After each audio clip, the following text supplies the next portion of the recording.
Most people fail this in under 3 seconds, and they do not even realize it. Someone looks at you and asks, "Why are you so quiet?" If you answer that the wrong way, you have already told them something important. You have told them how quickly you will explain yourself, soften yourself, and give away control. That is why this is not small talk. It is a test, and it is one of 5 questions narcissists use to probe your boundaries without making it obvious that anything serious is happening. These questions escalate. Each one collects information about your guilt, your fear, your need to be understood, or your habit of keeping the peace. By the end of this video, you will know what each question is really doing, what a weak response looks like, and what to say instead. Here's the first one. Why do you always have to make everything so difficult? You push back on something small. Maybe you say no to a plan. Maybe you ask for a different time. Maybe you just express a preference instead of instantly going along. And instead of responding to what you actually said, they hit you with that. Most people try to clear their name. I am not trying to be difficult. I did not mean it like that. I am only saying. Now look at what just happened. You were not asked to clarify the issue. You were pushed into defending your character. You moved off the real point and onto their frame. That shift is the test. They are not asking for understanding. They are checking whether you will accept the label. If you explain too fast, soften too fast, or apologize too fast, you show them something important.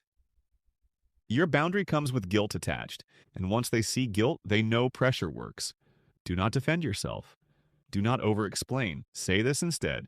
I am not being difficult. I just have a different preference. That is enough. Short, clear, calm. You are not asking for permission to have a boundary. You are stating one. And if they become irritated because you did not fold, that irritation tells you more than the question ever could. That was the easy one. Because the next question does not come at you as pressure. It comes wrapped in concern. I am just worried about you. Are you okay? Nothing obvious happened, and then suddenly they ask, "Hey, I am just worried about you. Are you okay?" Warm tone, soft face, concerned voice. It sounds caring. That is exactly why it works. You open up. You share something you were not planning to share. A stress, a fear, a conflict, a weakness. Something personal that was never really theirs to access. You do it because the question feels safe. This is not always care. A lot of the time, it is information extraction. They are not listening for understanding. They are listening for leverage. They want to know what unsettles you, what hurts you, where you feel insecure, and where you are likely to fold under pressure. Fake concern lowers your guard faster than open aggression ever could. And the reason people miss it is simple. It does not feel invasive. It feels supportive. And that is the trap. You do not need to become cold. You do not need to act paranoid. You just need to stay in control of access. Say this, "I am good, thanks for asking." Or this, "I am handling it." That is enough. If the concern is genuine, that answer will be respected. If the concern was a probe, you will often see it immediately. The warmth fades. The pressure increases. They push again because they were not looking for reassurance. They were looking for entry. Now, your private information is protected, but the next test does not go after your feelings. It goes after your compliance. Can you do me a quick favor? This one sounds harmless. So most people say yes before they even know what the favor is. That automatic yes is what they are measuring. You agree first and think second. Maybe the favor really is small. Maybe it takes 2 minutes. But that is not the point, because then there's another favor, and another, and another. And one day you look up and realize you are doing things you never actually decided to do. This is not a favor test. It is a compliance test. They are measuring how quickly you will move for someone else without slowing the interaction down and checking the cost. That matters because small compliance creates a pattern. And once that pattern exists, bigger requests start feeling like a continuation instead of a new decision. That is how your baseline shifts. In small increments, you stop noticing. Pause before agreeing. Ask one question back. What does that involve? That one line does a lot of work. It slows the exchange down.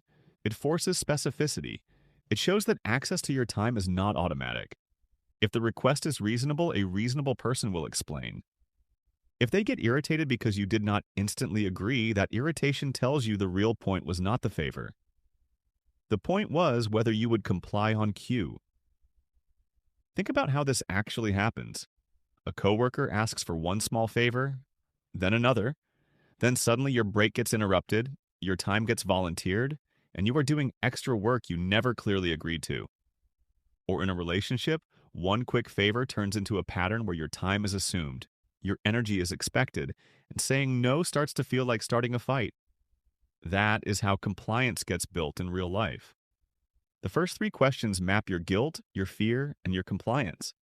Now the next move gets more aggressive because it does not ask for permission. It assumes it. I just assumed you would be fine with it. They made a decision that affected you. They changed a plan, volunteered your time, shared something private, moved past a limit, took access they never actually had. You bring it up, and they respond with that calm, almost confused line. I just assumed you would be fine with it. Most people start doubting themselves. Maybe I never said it clearly. Maybe I am overreacting. Maybe this really is minor. Maybe it is partly my fault for not being more direct. Now notice the reversal. They acted, you were affected, but suddenly you are the one doing the emotional labor to make their violation feel reasonable. That is the test. This is a reframe. They are trying to convert their choice into your misunderstanding. The goal is not accuracy. The goal is acceptance. If you argue about whether they really assumed, whether you said enough, whether the memory is perfectly clear, you are already stuck in the wrong conversation. The real issue is simple. They crossed a line, and now they want the line itself to look blurry. Do not argue the assumption. Reset the boundary in the present. Say this: regardless of what you assumed, this does not work for me. That response matters because it refuses the trap. You are not debating the past. You are not begging them to admit intent. You are not trying to prove they were wrong beyond all doubt. You are making the current limit clear, and that is the only part that actually protects you. By now, if you answered weakly to the earlier questions, they already know your pattern. But the last question is the most dangerous because it does not feel like control. It feels like emotion. It feels like connection. It feels like love. Do you not trust me? You hesitate. Maybe you want more time. Maybe you want more clarity. Maybe you simply do not want to move that fast. And then they look at you and say that, do you not trust me? That one line collapses the whole situation into a false choice. Either agree or look disloyal. Either move forward or become the problem. Most people cave here. Not because they change their mind. Because they do not want to carry the emotional weight of seeming cold, suspicious, selfish, or unfair.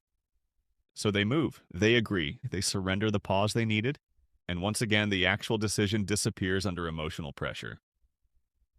This is the strongest form of the test because it activates fear, obligation, and guilt all at once.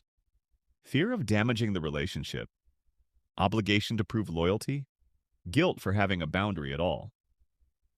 Now your hesitation is no longer treated as judgment. It is treated as betrayal. That is why this question is so effective. It makes self-protection feel cruel. Separate trust from access. Say this: this is not about trust. I just need time to think. That line matters because it breaks the emotional fusion. You are not insulting them. You are simply refusing to let urgency make the decision for you. And if they cannot tolerate that pause, then the pause gave you the information you needed. Here is what you need to see. These questions do not happen randomly. They happen in a sequence that builds. The first tests whether your no comes with guilt. The second looks for vulnerabilities. The third builds a compliance rhythm.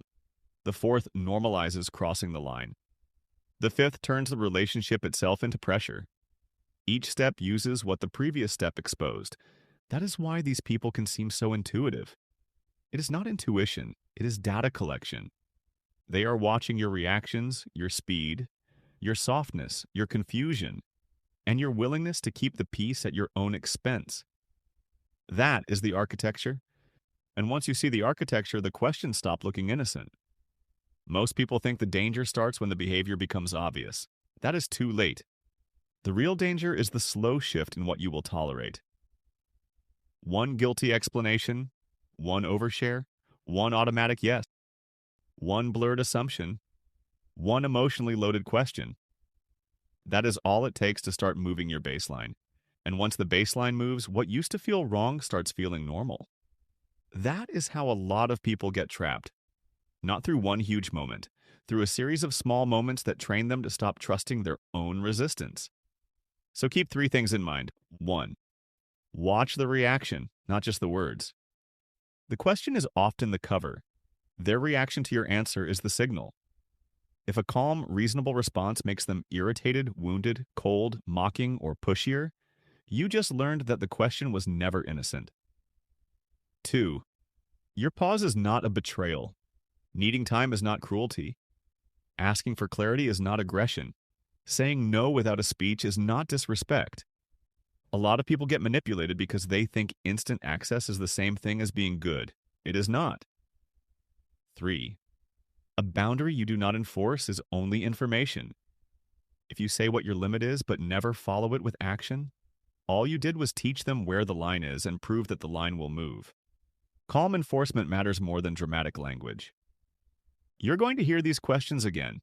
Maybe from a partner, maybe from family, maybe from a friend, maybe from someone at work who looks harmless until you notice the pattern. And now that you have seen the pattern, you are not just listening to words anymore. You are listening for the test behind the words. That changes everything. Because the goal is not to become cold. It is not to become paranoid. It is not to treat every awkward interaction like a threat. The goal is to stop giving people information they have not earned, and to stop apologizing for the time it takes to decide what is acceptable to you. That is how you stop the test. And once you stop the test, manipulative people lose interest fast.